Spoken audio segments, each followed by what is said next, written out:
Hello, everybody. Welcome back to Bomber Banter. Long time no see. Jokes, because hopefully you watched the post-replay review this morning.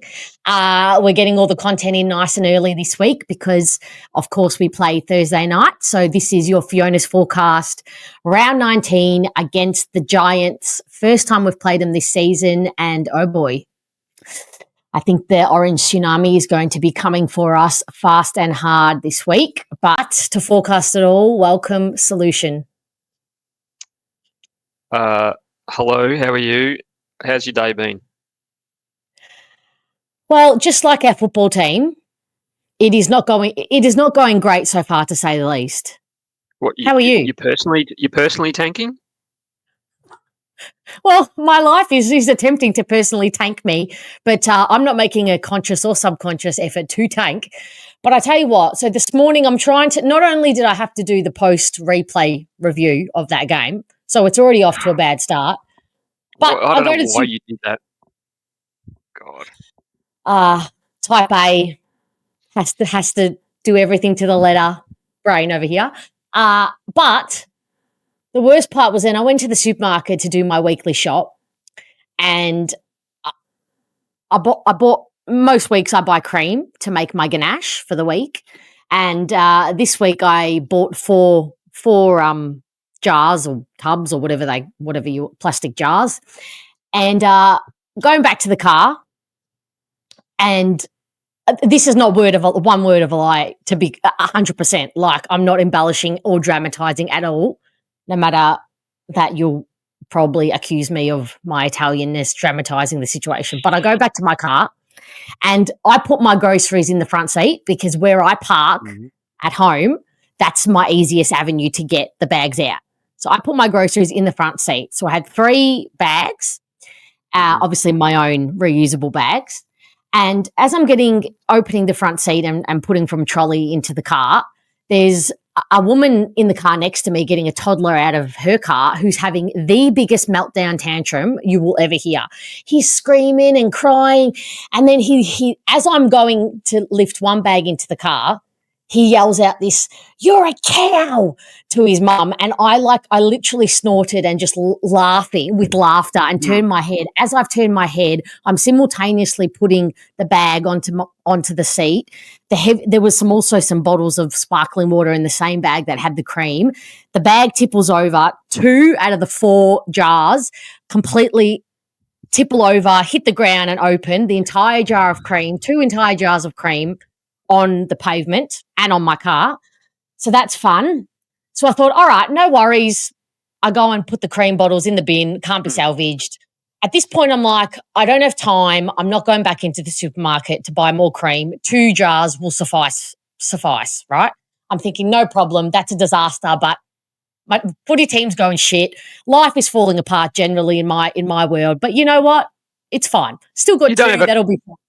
You don't have a toddler calling you a cow. So you know, exactly right. That's exactly right. So I'm like, nah, not going back in to buy more cream.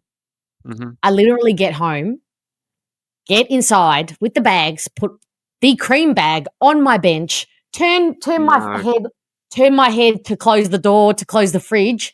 Sure enough, the bag tipples over and another jar of the cream falls all over my tiles, kitchen floor, which leaves me with 1 remaining jar of cream.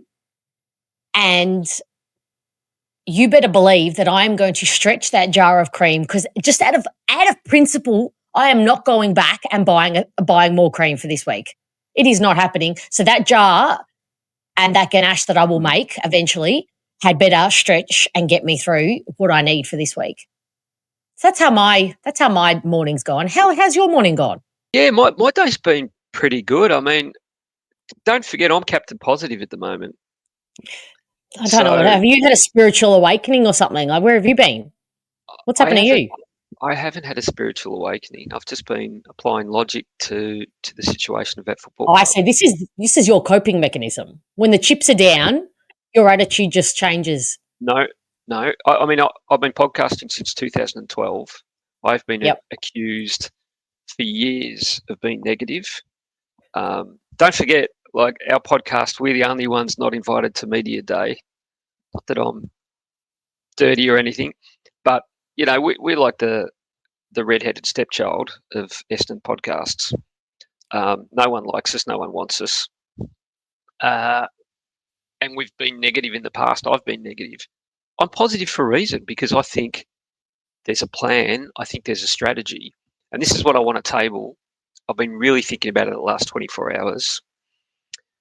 I have no doubt we are making a play for Harley Reid.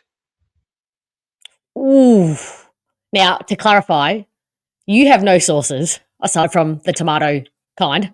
So this is purely from your mind and your creativity, right? This is me assessing the evidence in front of me and coming to a conclusion. So I've got no doubt we engineered a loss on Saturday. That loss was critical for our ladder position. I think it's going to make 4 points at this time of the year can be the difference between finishing fourth last and maybe 3 positions. Oh my God. above. This is like the biggest loser mindset ever. We're usually at this time of the year saying, 4 points can scrape us into the 8. And if that team loses, then we just need percentage. And now we're like, if we have a win, that's going to jeopardize where we are. Wow. This is where we are. I don't think it's loser mindset. I think it's pragmatism. Yeah. But this is where I'm going. Like a draft pick, unless there's a really clear number one or a really clear top 3, for example, the difference historically between pick 3 and pick 4, or pick 4 and pick 8, can be negligible. Yeah. A lot of these kids you're looking at, they're prodigies. So they're really good, really young, but projecting what they're going to be like in their early to mid 20s is another question altogether. And that's what recruiters try and do. Our ex-recruiter Dodoro didn't do it particularly well. But when it comes to a trade and making a play for Harley Reid, we need to do 2 things. We need to be able to engineer a trade by providing something to West Coast which is appealing enough, firstly. But secondly, we need to assist West Coast to sell that back to its members and to its public, and to, we know it's a real goldfish over there, even more so than Melbourne is with their football clubs. So they need to be able to sell it back to the media and back to their supporting public, their supporter base. The difference between pick, say, 5, let's say we packaged up pick 5 and a pick 9, for example, versus a pick 9 and a pick 13 is... It's nowhere near enough, though, for Harley Reid. Well, I'm talking about... But I'm talking about we'll have 2 first-round picks that we'll probably need to table. Then there'll be other stuff. Yeah, then there'll be other stuff, right? A future third, for example. But that... No, as in a third first-rounder. That's going to be their starting point, 3 first-rounders. Yeah, but do they need to be this year? But that's kind of that's the next... Yeah, so where we get that third one, we don't know where the Draper's going to... It's exactly right. But my point is, I think Essendon's making a play to try and get a top 5 pick, try and get something like pick 4 to West Coast is a lot different, vastly different than pick 8. Pick 6 is much more appealing than pick 10 from a trade perspective. I think the difference between those picks in a trade outweighs the significance between those 2 picks when you're actually at the draft. Yes. Yeah, I see what you're saying. Yep. They're a more valuable pick, and they're easy to sell back to the people you need to sell the trade back to. So that's why I actually think we're going to make a play for Reid. And I'm coming round to the idea it's probably the right thing to do. Yeah. I'm coming more around to that. And that's despite seeing how good our young brigade are going at the moment. And so making it all about the kids, just get the best kids in. I'm of the mindset that I'm going to back Matt Rosa and team to find some gems late with our later picks and our later stuff. Like, that's where I'm at. It doesn't, just because we take Harley Reid and we give up our first rounders, that doesn't mean that we're not getting any kids.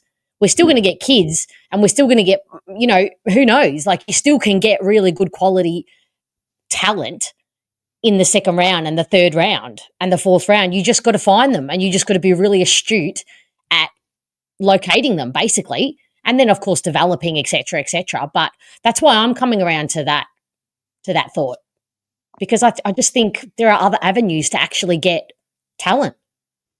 I mean, look at Archer May this year, and look at Archer May when he has – look forward, put your forward thinking cap on, and look at Archer May with good forward delivery, with just one defender, with some synergy with his fellow forwards.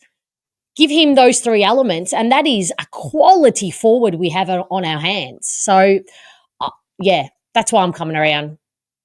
Throw the bucket, throw the sink at Harley. No, I'm starting to think that too. And you look at the that group of the youngest players that we're most hopeful in. What do we don't have out of that group? It's A grade midfielder. Yep. Spot on. To bring him in suddenly complements everything else around him. I'm praying and hoping. I think Reid is going to be okay, and I think he's going to be a significant piece of our puzzle. The forward line, I think, is developing nicely, having that A grade midfielder, generational, 250 games, strong, tough. He's a leader. Yeah, I'm coming around as well. I'm almost like where I sit now. I've oscillated, but on the fence, 50-50. I'm now like, I'm a solid 75%. Absolutely get him. I don't care if I have to give up 3 picks. Like, I'm and then and on that, I'm pushing Draper out, because I have seen enough. I have seen enough to be confident in a combination of Blackiston, Vigo, and Brian, if he stays, to get the job done in the ruck. I have weighed up what Draper brings in my head, and that includes, most importantly, that spiritual kind of, figure and the energy and the cult energy that he brings. I've got that at the top of his attributes for mine, and I've weighed up what leaving that's going to get, inclusive of getting us Harley Reid, and for me, that's outweighing it. So I would be, unfortunately, you can't rescind an order. You can't rescind what you've put on the table, can you, to Draper? Like, what if we change up? What if the strategy has changed right now, and they're like, yep, we're going to listen to this Windy Hill Windsock guy. Rosa listens to you, and he's like, yep, we'll go for Harley Reid. You can't pull Draper's offer off the table, can you? We've already tabled 400. Apparently, we've upped the money. Oh, I think you can. I mean, he hasn't accepted it, so it's offer and acceptance. He hasn't accepted the offers yet, and that can be a negotiation tactic. You take the offer off the table. I'd agree. I'd trade Draper from the perspective as well that it's just the age thing. He's and I don't think he's going to have a super long career because his body's broken down before. Doesn't fill you with the whole lot of confidence that he's super long-term durable, does he? No. So I think he'd go and probably be really successful in a good team. Yeah. And we'd get what we need.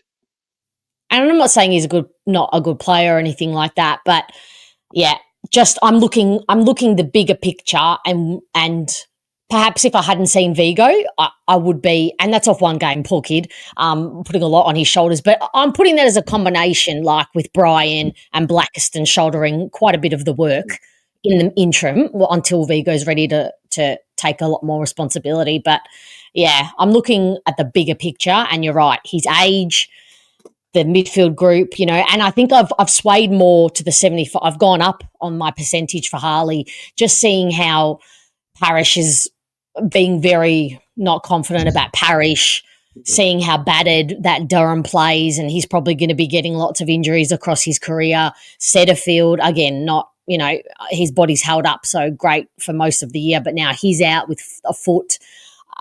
And you're right. Our whole shtick now has to be quality ball users and A-grade talent. And yeah, I'm just all in on Harley. But anyway, we can. Is this you and me avoiding talking about the game that was and potentially the disaster that's coming on Thursday night? Quite possibly. Subconsciously, but we better. Let's because there is a game. Well, it is a forecast, so we don't need to talk about the game just gone. No, I've done that. We don't need to. We all know that was five ways of a shit show. So yeah. And most depressingly, obviously, we've lost 3 from the game. How? Yeah, it was someone Setterfield, Hobbs, and Marto. And Hobbs as well. Yeah, Hobbs was the other one. So yeah, and they're 3 players who are in and around the ball. She'll fit. Yep. Presumably, he has to come in. I would probably, again, we don't, bet responsibly, but I'd put your house on that for Shield coming in for setters. And here's the thing that worries me. Like, these kids need a rest. Dersma needs a rest. Yeah. He's not performing because his body is screaming for a rest. 2 weeks ago, hamstring awareness, but played. 1 week ago, back spasms, back issues, but played. His body is clearly screaming to be rested, and I'm worried that that's the universe saying, manage him, rest him, because or else we're going to give him a very severe injury, and that's what I'm worried about. But we can't take another more experienced player out of this team. Like, it's just the kids. So who comes in other than Shield? Well, I dare say Guelphy must come in. He must come in. Whether that means Oscar Smart, unfortunately, loses his spot because, he plays. I mean, that would be a really tough call, but I think he would understand, to be quite honest. And I dare say they'll bring Perkins back too, and he'll play, which I don't mind. Like, you just say to him, you're playing in the middle now. You don't move. Like, you just show us what you got in the middle. For Hobbs. So he plays the Hobbs role. Yeah. Shield plays the Setterfield role.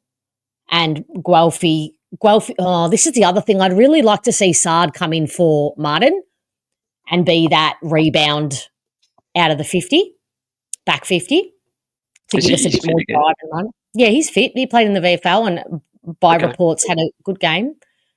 So I don't know. Maybe you don't bring in Perkins and you bring in Sard instead. Yeah. It's a short week too. Oh, but also Vigo to come in as well. So Goldie probably is out. It's just a shit show. It is a shit show. It is. How on earth can you expect this team to play football? They don't even know each other. Like, but Fiona, this is what does my head in.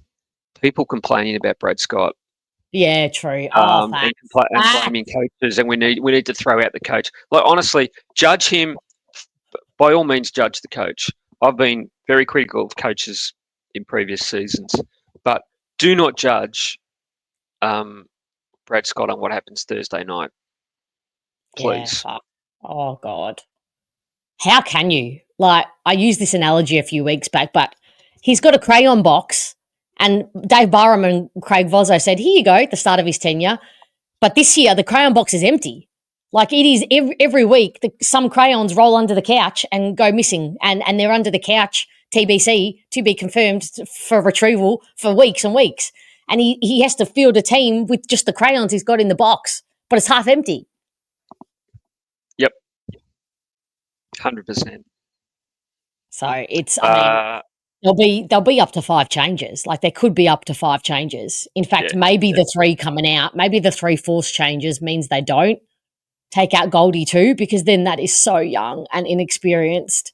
And here's the thing, right, with criticising Brad Scott. So the biggest criticism of Brad Scott that I have gained from all the fan cams this year that I've done and from X, Twitter, all the complaints, I've accumulated them all in my brain, and what's it spitting out? My AI brain is spitting out the main criticism of Brad Scott is the slow, backwards, sideways, stodgy movement out of the back line. That's the biggest main culprit when it comes to criticism. Now, the reason you do that, I mean, aside from potentially, lessening the pressure coming your way, but the reason you do that is so forward of the ball, you're giving your forwards, midfielders and forwards, time to get in a better position and to set up. Now, in my head, if you have a team that has no idea where each other are running or setting up, is that slow, sideways, backward, stodgy ball movement just a product of trying to give your forwards a bit of extra time to find where they're going and to sort their shit out? Is it acceptable to expect that those forwards and those midfielders are going to know where each other are going? Yeah, I think that's definitely a factor. I just wonder too, I think we've become stodgier through the season, maybe with the first 3 quarters against Gold Coast an exception. Probably the young players. Look at the Carlton game. Look at the Carlton game, the Brisbane game. We were taking the game on just because we had to. Yeah, you might be right. I don't subscribe to the criticism. I think it's a function of younger players, lack of cohesion, to what you're saying, personnel, and players looking up, and they're not seeing free players forward of the ball, leads. They don't have the run. Like people are saying, yeah, but the corridor was free and open. But did you see any players leading into it? Was there any movement from our mids and our forwards leading in it, like aside? Was anyone taking their defender out? And you're not the corridor can be open. You're not going to have Hobbs and Sardis and these sorts of players breaking lines either. It's just a function of personnel, I think. And essentially not knowing the game plan and not knowing each other, where each other are going to move.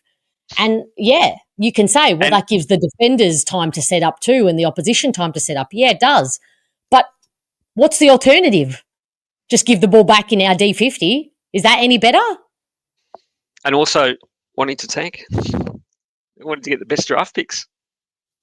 Look, subconsciously, I think it's definitely a thing, but consciously, they're not consciously tanking.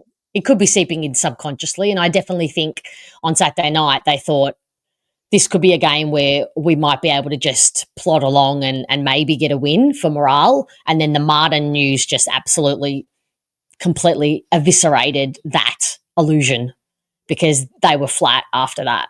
And busiest person at the club this week, the psychologist, the line out his or her door is going to be up the corridor. Yep. I hope they're in for long nights because this week, doesn't matter about skills. Don't even put them on the training track. No point. Put them in the spas, in the pools for rehab and in the psychologist's office because the emotional vibe and how they're feeling is what's most important because, we all say this game is mostly mental. Well, that's where it's at this week. It is completely irrational to think that this is not taking a toll now. Because firstly, there's one element. It's twofold. One element, the ones left standing are thinking, fuck, am I next? Or what if I'm next? And the second thing is this is all, the darkness, the disaster element of it. That seeps in whether you want it or not. It's how you rise from that and how you respond to that mentality. But no one can say that it's not going to be happening to them, and they're seeing their mates go down and they're seeing their teammates go down and they're feeling bad for them. And there's just a negative energy that they're going to be internalizing because you can't help it. So and also, and they're just going to be physically tired. You've got a bunch of young players. A team normally integrates 1 or 2. How many teenagers have we got? And to Caddy and Caco's great credit, zeroing on them in particular. And I throw Roberts in here as well. They haven't dropped their level. Caddy continues to present and present and present. Kako continues to make runs, to use a soccer term, but he continues to lead, continues to run up the ground, continues to compete. But they're going to get tired. They're going to get overwhelmed. Just like it's but going also to be the nature with what Caddy, the nature in which Caddy and Roberts play, that combative, tough, hard, go at the ball, and especially Caddy. We spoke about it a few weeks ago. He falls from his aerial, going for the marks, and he falls and he gets back up. So he and Clark to me looked absolutely gassed multiple times on Saturday night. Just could not go up and down that wing. And Dersmer's, I think he's been really down the last few weeks because he's feeling sore and can't be rested. So yeah, and that's a good point. We don't know who's playing with injuries, which at this time of the season, it's likely a number of them are, and they can't be rested because we can't afford to rest them. Yeah, that's right. Yeah, but I just want again blowing off the typical forecast course here, but don't worry, our season's gone off course. So can we. Yeah, good point. Very good point. It's going to be what have we got? 7 weeks to go, including that last horrible trip to the Gold Coast. It's going to be shit. It is. It's going to be thumping after thumping. If we can get close, we can win a quarter here and there. That's a win. If we can win a contest, that's a win. So just like expect to get just completely lower expectations. But please, whatever you do, as these losses mount up, I might just start muting people on Twitter who are screaming for Brad Scott to go. Oh God! Sure. Yeah, pray for me on the fan cams. Yeah, exactly right. All right, so let's do a sitting Joe and a Okay. And what's the other one? Joe. I was going to say standing Joe. Standing. Who is not going to get injured this week? Oh my God! Is it going to be a Gumbleton? We should give out a Gumbleton award and a who's been very durable throughout their career.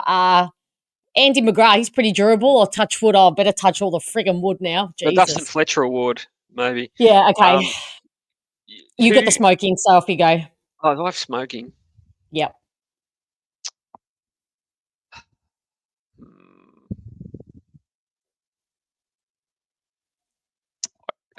Some pretty low bases. Andy McGrath. Andy McGrath. Okay. Well, poor guy. I think he's got Toby Green this week, so I don't know. That's why I think he'll do well. I think he'll just focus on his lockdown role. Yes. When he's got a big assignment and he's not on the big spaces of the MCG where he can go, he can become sort of the travelling Andy, and he just locks in to that specific role. I think he's better, and I think, I'm going to go Andy. Okay. Sitting Joe, oh God, this is tough, isn't it? This is like, when I say tough, I mean this is really mean because I tell you what, they all deserve a medal just for being out there, really. Look, I'm really going to go Angus Clark, the poor kid, and it's purely because I think he needs a rest. I reckon he's gotten skinnier because he's just dropping. He's just sweating and he's running and he's poor guy's gotten skinny. As fast as it's going in, it's coming out. But yeah, I just think he's going to struggle, and hopefully the Marvel Terp helps him.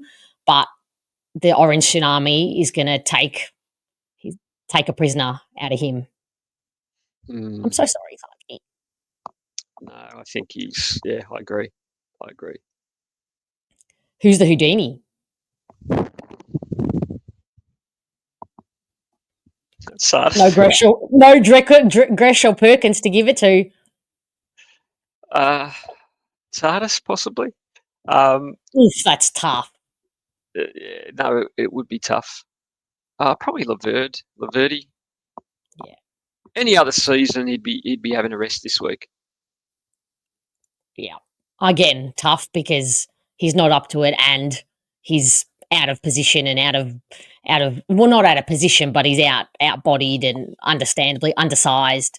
But he had a stinker. he had the last 2 weeks. We can all accept that he's undersized and he's probably not in the best 22 and that he tries his guts out. But I can't accept the brain fades and the number of frees he's given away just because of brain fades. You're already up against it. Don't lose your sweet fucking mind as well. Yeah, I think that that physical fatigue is kind of morphing up to the brain. Yeah, but he's experienced. He's experienced and he hasn't played the whole season. There's no excuse for him to be feeling that fatigue, you know? Yeah, you're probably right. Anyway, good Houdini. All right, so what's your prediction? Oh, boy. After the Geelong game, I said, I don't want to see another 90-plus point loss. But unfortunately, the way that GWS play with their, the ravenous midfield that they have, full of just the most ravenous guts type players in there. And then you don't even get any break when you go to both ends. A bit like Gold Coast. On paper, they are just stacked. And so they should be, like I said, with Gold Coast. But you go up in their forward line, and not only do they have aerial presence, like elite aerial presence, but they're incredible on the ground. They've got players, small forwards, medium forwards, who, block and create diversions perfectly, so cohesively. It's like they've been playing together for a million years. We could only hope. They're the gold standard in cohesiveness for mine, the GWS. They move the ball so confidently and cohesively. They are the gold standard. They just, they, as I was saying, their forwards, the smaller forwards and medium forwards, just, they block and they divert and they just, create space and opportunity for Hogan and for Finn Callaghan and Cadman, their tools. And it's just, you just look at their forward line, you think, this is what I want, Kako and, maybe Guelphy or, in the future, Swede and Al I get his name wrong every time. I'm so sorry. You know who you mean. Kachkar or something, whatever he is. I'm so sorry. That's what, you hope that they're going to be doing for Caddy and for May and Wright in the future. And then you go up to their back line, right? And we're the number one team at worst at moving the ball out of our 50, out of our D50. They're the number one team for denying. They're the number one team for their rebound 50s. So not only can't we get it out of our 50, but they get it out of their 50. Am I making sense to you? Because if I'm not making sense to you, then the listeners and the watchers aren't making sense. No. My body language, I don't know what it said to you. My body language I was just thinking, oh my God, we're going to get slaughtered this week. That's what I was starting to think as you were describing it. Yeah, the point is they're the number one for rebound 50s. So they get it out of their D50 into their forward 50, the best. And we are last for getting it out of our 50. Just one point of order. You previously said Geelong were the gold standard at cohesion. So maybe GWS is the platinum standard. Yeah, okay. Yep. Given that they just beat Geelong last week, or last week, I think they have officially taken over. And so they should. I mean, Geelong they've turned over their list, I believe, since I said that, I believe. So I would say that the Giants, yeah. And it's so annoying because obviously we beat them in round 9 last year. We had a great win at Marvel again, but we did it because we just exploited the matchups. We had Martin down back rebounding. And then we had Guelphy completely dismantling Whitfield and kicking 3 goals himself. So we also had Langford in that team, a few others as well. But it's just, we disrupted their rhythm within really intense pressure, and I just don't think we're going to get that because the Teague are just unanimously fatigued. I don't think they've got that elite pressure in them, No. There is one potential saving grace. This is not confirmed, so nobody take this as completely locked in. But Jesse Hogan last week going into the Geelong game was 50-50 because he had a foot complaint. apparently there are a few whispers that he's a bit sore after that game. So it would just be so smart for GWS to rest him. So maybe Laverty gets some sleep for a couple of nights. And what you'd do if you wanted to rest somebody, you'd probably float out there that he's got a bit of an injury as well, just because you don't want to insult your opponent coming up. But you freak the next opponent out. Yep. Yeah, I reckon. I can definitely see why that would be the case. If you're going to rest a team. Yeah, let's be honest, they can rest up the team and still win. Yes, that's right. How many does Stringer kick? Oh, I mean, I'd be happy just to employ our entire defence on him. I mean, Hogan can kick 11, and that's fine, but let's just keep Stringer to maybe 2. Are you happy with 2? Yeah, and I said on our podcast, I don't think he's going to do a Voss and act like a dickhead.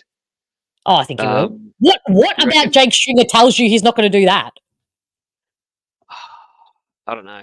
He's matured a little bit, hasn't he, over the years?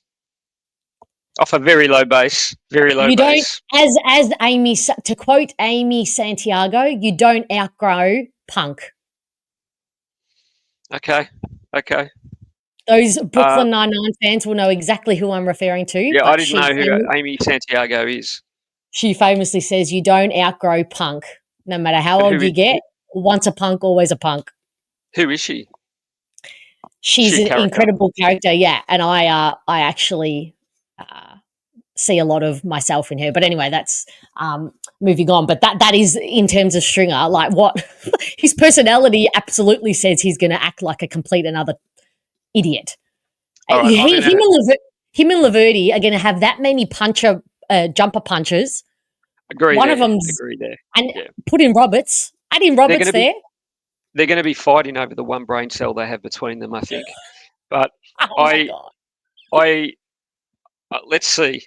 I bet you a coffee. I think he's going to act relatively respectfully. But you know what? Solution. I'm going to take offence to that. I'm going to take real offence because it's pity. It's pity respect. Just because where we're at. Just because we're down in the dogs right now, and he'll be doing it just out of pity, and I don't want that. Just be an ass. Stay true to who you are. Don't. Just... Well, all right. Well, so he's damned if he does and damned if he doesn't, in your eyes. Yeah, I'm going to call him an ass if he does act true to himself, and I'm going to call him an ass if he doesn't. Did you give points? Yes. So I'm going to be I said I'll be upset if it's over 90, but I think this is going to be the biggest loss of our season. I think it'll be about 103. 103? Jesus Christ. No, I keep in mind I did just have to endure a slight replay of the game on Saturday night and then talk about it for 10 minutes. So maybe I'm protecting my heart a little bit, but yeah, 103, I'm going with it. Sorry, everyone. Yeah, I don't think there's anything we can really, other than just making it a super ugly game again. Yeah. Not that I'm saying we were the culprits or the sole culprits Saturday night, but other than make it a really ugly game, I don't see how we can stop them rampaging all over us. So maybe 70 points. I'd probably take that. I'd really take that. Yeah, I would. We're setting that as the line, the honourable loss line, 70 points. Yeah. I'd probably be proud if they can hang in there for 70. In fact, it might be 70, not 100, because GWS they'll sub someone off to manage them. They'll probably sub Toby Green off just to manage him, or Hogan after he's kicked 11. He's 11th, I think. Oh well, if he plays, but we know that they have weapons everywhere. So take your pick, whoever you want to manage them. So we might get a few sympathy goals. Is my point. Who's going to kick the sympathy goals?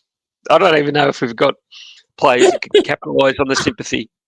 Oh, look, I think if we can just give all the sympathy goals to Caddy, because if he plays, which, I mean, we literally can't rest him at this point. I mean, you could, because we do actually have I mean, but then you're bringing in, this is where my mind's going. I'm like, rest Caddy, but bring in McMahon, who's in the VFL, but then that's bringing in a new player and that's disrupting synergy more. Are we better off just playing Caddy and tell him to stay in the forward line? And my mind's going like this. It's just, there is no right answer that is going to stop less than 70-point thrashing here. Because if you're bringing in Liam McMahon, that's another debutant, and he doesn't know right from wrong. And when I say right from wrong, I mean 2 metre Peter right, but also right from wrong about our team. He doesn't know Archer May. He's never seen him seen him, but played with him. So it's just a disaster. It's an absolute disaster, but we're here and we're fronting up, and I will front up for you all, for the fan cams, and I will be there for you to splurge your guts. But we have to field a team on Thursday night, no matter what. Should we go to a couch question?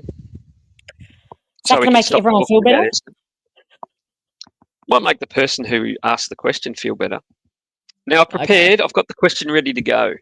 Look at you! So, give me my flowers. I will, but after the morning I've had, I kind of needed you to read the room, so well done. All right. This is a hard one. Guy I'm dating has had a hair transplant and it looks awful. And every time I touch it or crunch it during sexy times, I lose the mood. I need to get over this. How? Guy I'm dating has had a hair transplant. It looks awful. And every time I touch it or crunch it during sexy times, I lose the mood. I need to get over this. How? Question mark. That's an interesting question, because for 2 reasons. Well, 1 reason, but I need to say I need these people to start specifying whether they're a male or female, because I need to know if this is man on man or woman and man. Will it make a difference to your answer? Well, it has historically in the couch questions, so I think it will. But similarly, I have dated. Well, when I say dated, I went on maybe 4 dates with a guy who had a hair transplant, and he was completely adverse to any touching of the head or hair, and I found that very uncomfortable. Well, not uncomfortable, but I found like I had to second guess my natural affection.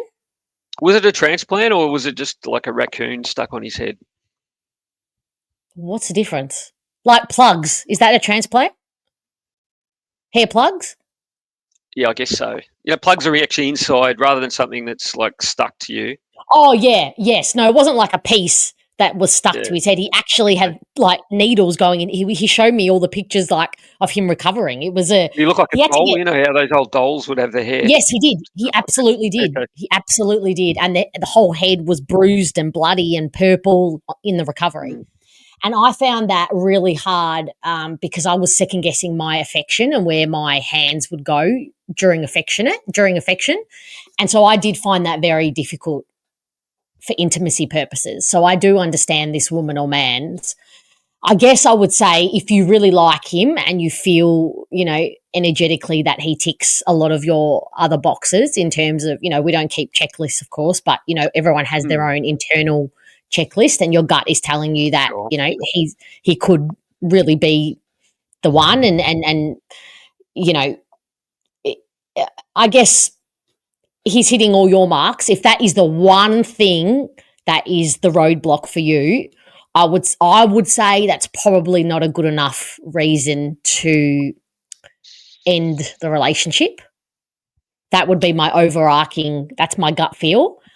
But for me, like, for example, if he was very, very, very dense, not self-aware, that would be my one roadblock. That would be a big one that I would end the relationship for. But the fact that it's interrupted. Yeah. Oh, sorry. You're about to say what I was going to say, I think.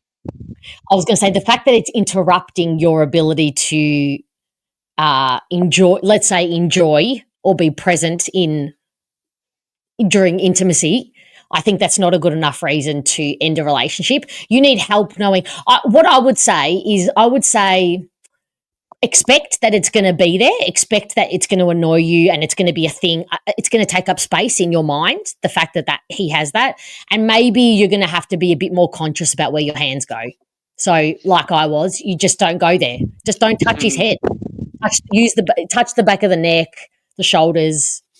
What about saying, is there any way you could sort of, through positive comments, say, oh, gee, you got a really nice shaped head. You'd look good with short hair, or you'd look really good with a shaved head. Can you go with that? You can't, because clearly has such a complex about his hair that he's gone to get hair plugs, to which I would never. I would just say, if you have a complex about your hair, and we've had questions about baldness before and hats and all of that, haven't we? So I would just say, work on where that complex is coming from emotionally, not go and fix the actual materialistic problem. So I think if your complex is great enough that you've gone and had extreme, surgery, I guess, then I would say no, you cannot say that to him. So this is the thing, is that this is one kind of double standard where women can have extensions and they can wear wigs and all this sort of thing, and it's fine. It's considered, normal. Whereas a guy augments his hair a little bit and he's the laughing stock. Well, women also bleed once a month, every month, for a considerable period of time. We also I understand all of that. humans out of our vagina. We bear the brunt of, the house chores and the house upkeeping, and we have to mother and And you get judged on looks and that's right. And we have been historically judged for how we look for centuries and exploited sexually and how we look, and judged getting jobs. And do you need me to go on? Because if you're going to start, I don't disagree with you. I'm saying for many men, it is a sensitive topic. I mean, look, I'm thinning. This is, I'm getting old, and it's, let's just say there may be a solar panel eventually starting to develop. And then I can use the Kevin Bartlett joke and say I'm a solar panelled sex machine. But I haven't coloured my hair, which is, I get accused of. But there's a Bob Dylan song called Dignity, and he says, I think the lyric is, Englishman in a black hard wind, he's combing his hair back, his future looks thin, but he bites the bullet and he looks within for dignity. And I'm actually a firm believer, just embrace how you're going. Try and let your hair go as long as you want. If you want to do the Larry David and be a bald guy with long, crazy, nutty professor hair, just do it. You want to augment it with stuff that makes you feel better, then do so. But I wonder whether So just on that, I was just going to say, it's not so much that I'm judging the men who are going through that procedure for their looks. It's more that I feel an intense, profound sadness that a man has a real complex about that he feels he has to, because let's be honest, usually those kinds of extremes are not for yourself. They're for how you believe other people are perceiving you. Same with women getting Botox and having liposuction and all of those extreme measures. I won't say every time, I won't say 100% of the time, but 80, 90% of the time, those measures are for external validation. And it just makes me sad that some men feel like they have to go to those lengths. And this is why, and you're the one who always preaches honesty in these circumstances. If she actually said, presuming it's a she, said to him, you know what, I know you've done this with your hair, but I'd actually think you'd look better with it shaved. That might be music to his ears. He might be staggered to hear that, and might find it affirming and might actually take that complex away from him. So if that's how you're feeling and you don't like it, and it's not like she's consciously saying, I don't like the size of his bank account, or I don't like his job, or she's being necessarily superficial. This is just a visceral feeling she has when they're getting jiggy with it, that she's turned off. Just tell him, hey, you know what? Why don't you try shaving it? Why don't you try cutting it and see how it goes? I reckon you'd look good. He'd probably do it tomorrow, and then everyone's a winner. Or he might leave you, but might be worth it. I mean, it's a good point, and you're right. I do absolutely always encourage being honest and open, because I guess if you're hiding this and it's early in the relationship, what hope do you have for, deeper connection? This has got to be something you share with him, and you're honest about if it really is impinging on being intimate with him. So I do think there is an argument for that. Yeah, absolutely. I mean, but then you risk the fact that he says, well, no, I love it. I'm not shaving it. I love how it looks. So tough. Well, at least you've had a go, and then if it becomes like a deal breaker and you end up leaving him, at least you didn't die wondering. So yeah. Or what if he said, okay, I'm going to shave it, and he shaves it, undoes the extreme of getting that, because this guy that I dated said it was the most painful thing. Now, men's pain tolerance is, but I will say that he said it was really, really painful and it was expensive. So say he does go and shave it. What if she actually despises it, and it's like, and she doesn't find him attractive anymore and leaves him anyway? Then he's undone all of that. Well, it's a good we're point. getting creative. I know a guy who went to Turkey and did the whole thing, and I saw him after he did it, and it looked great. He looked like a full head of hair. Yep. Like 10 months later, and starting to revert. So yeah. Well, let's be honest. He probably paid like what, $25 for it. You reckon he got a discount? He went all the way to fucking Turkey. I was about to say, if you have gone to Turkey, you're going to some backward underground. Oh no, Turkey is the Mecca for hair. I had in my head where all the women are going to, Mexico. Isn't it Mexico to get the butt implants? Oh, the BBL.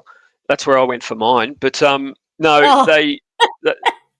Turkey is if you walk around the Ankara airport, it's legit. or Istanbul, you'll see. I've actually never been to Turkey, but you'll see men everywhere wearing bandanas and hats. Do we have to apologise to our Turkish listeners? No. This is a well-known industry that they've cultivated. Yeah. So so it's all on board. So it wouldn't have been cheap. Is that what you're saying? It's all above board, but it's expensive. I'd imagine. Right, I mean, for fuck's sake, you got to fly to Turkey first and foremost. Well, why would you do that? Like, why not just get it here? Vanity. No. I mean, why not just get it done here? But maybe I think it's probably less expensive than doing it here. A bit like how people are getting dental work done in Delhi in India. Yes. Even overseas, Croatia. I know plenty of people of the older variety who have travelled over to their home countries, because the dental. I don't know. Maybe I've got something to consider for the future. But apparently dental work is very cheap in Europe. Yeah, I reckon you need to look within and just not worry and about accept that there's going to be some physical features that you don't like of each other. I'm sure he's got a few that he doesn't like of you, and you just have to accept it, I guess, if you like him. Well, I was referring more to, I reckon men just embrace the way their hair's going. Oh yes, and I don't have a beautiful round Pep Guardiola head that would look good bald. I look like a concentration camp victim. If it makes any of you males feel better, every single man I have dated in my dating history since my teens or older teens has had a complex about hair falling out and not having a full head of hair. There's probably one who was just blessed with a very, very healthy set of hair and a very good hairline. But outside of that, every single one of them would use my products, were worried about, getting lots of haircuts and using caffeine shampoo and all of it. So does that make you feel better? Here's the worst one. I think it's called Papicia. And a lot of the success stories of Ashley Martin, apparently, allegedly, and those sorts of programs are put down to this one drug. And this one drug is it was discovered because it's a cure for prostate cancer. It shrinks your prostate. Wow. And so men were going in for this treatment and for their prostate and coming out looking like a baby gorilla with hair everywhere. And they realised, okay, well, this is why. But there's a side effect, which is quite common, which is permanent impotence. Okay. So imagine you like you have this beautiful head of hair and you're all attractive to the opposite sex, and you can't fucking get it up. What would be the point? Wow. This forecast has gone places. That's all I have to say. It's gone places that have avoided the football. Anyway, we really need to wrap it up. Yeah. Let's stop while we're ahead, shall we? Thank you, Solution. Much appreciated. I do feel better now. I've ended the day on a high. It started incredibly poorly, but always on a high when I see your face. Thank you for your time. No, thank you. Good luck with stretching out that bottle of cream, and go Bombers. Oh, yes, I will. See ya. Ciao. All right, everybody. I hope you enjoyed that. That was probably one of my most enjoyable forecasts that I've done, but maybe it's just in comparison to the day I've had. I will see you all Wednesday night for the live team selection. What will it hold? And then, of course, Thursday night post game. I've scheduled it for 10:40 for now, but we'll see how we go. Everybody, take care. Have a great night. Big love, and I'll see you soon.